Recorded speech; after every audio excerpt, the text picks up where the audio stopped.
You simply tap a smooth piece of glass, and instantly, high-definition video begins streaming directly to your device. Or you stand in a loud stadium concourse at halftime, shouting an order over a massive crowd to get a hot meal from a food truck. These environments look different, but the instant digital stream and the physical stadium burger both rely on an identical underlying architecture to function. That identical architecture is known as operations management.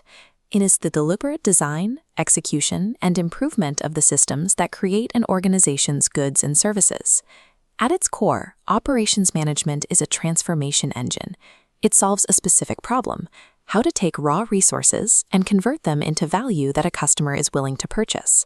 Every business engine operates in three distinct phases. First, the gathering of inputs. Second, the transformation process.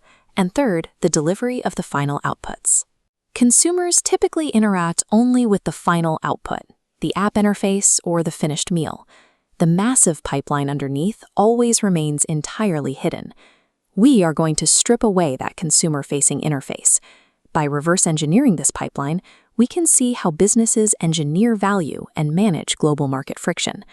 Understanding operations allows you to view a business not as a series of events, but as a system designed to scale value. To see how this works, we have to start at the end of a transaction and work backward. Take the moment that burger is handed to a fan out of our City Cup match. This flowchart maps the workflow architecture required to execute that single delivery. It tracks the path from raw materials to the fan.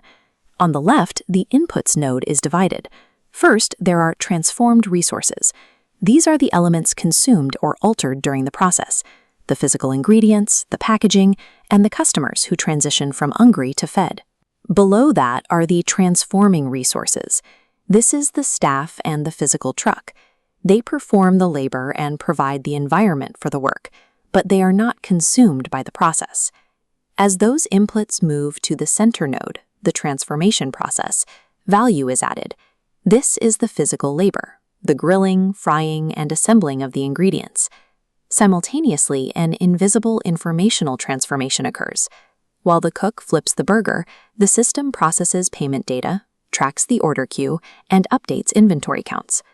Finally, the system generates outputs.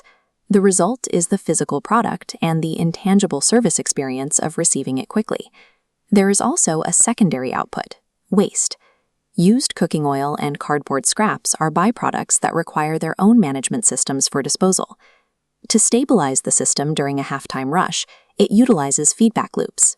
By monitoring the length of the queue, the staff can adjust their grilling speed, feeding data from the output back to the input. Every transaction is the result of this balanced equation of resources and engineered actions. If the core transformation engine is universal, why does a hospital require a different layout and cost structure than a soft drink bottling plant? The difference lies in the 4 V's framework. Every operation possesses a specific profile made up of 4 dimensions: volume, variety, variation, and visibility. The first slider is volume. High-volume operations, like mass-produced consumer goods, use automation to reach low unit costs. Lowering volume means producing bespoke items, which requires adaptable staff and increases the cost per unit. Next is variety. Offering many different products increases supply chain complexity because the business must source diverse materials. Reducing variety permits a rigid, optimized standard process. Conveyor belts and robotic sorting machines replace shopping aisles to drive efficiency. Leadership must strategically calibrate these 4 sliders, accepting the costs of one dimension to secure a competitive advantage in another. Calibrating those sliders is the theory. In practice, the operation must survive geographical and economic constraints. Individual facilities are linked to international supply chains stretching across oceans and continents. This globalized sourcing exposes local manufacturing to international shocks. A semiconductor shortage in East Asia can stop automotive production lines in South Africa and Europe. When materials reach regional shores, they hit localized friction points. In Southern Africa, bottlenecks at major shipping ports introduce unpredictability into the pipeline. These delays force companies to move away from just-in-time inventory models. To ensure factories keep running, they often stockpile buffer materials, which ties up capital. Regional power instability and load shedding also threaten production schedules.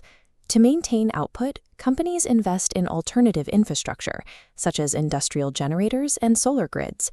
In emerging markets, operations management functions as a defensive strategy for survival in an unpredictable environment.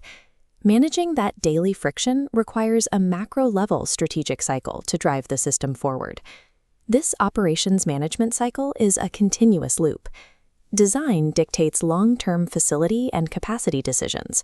This enables deliver, the daily execution of schedules and quality control. Finally, develop represents a continuous improvement loop, adapting the system to shifting markets.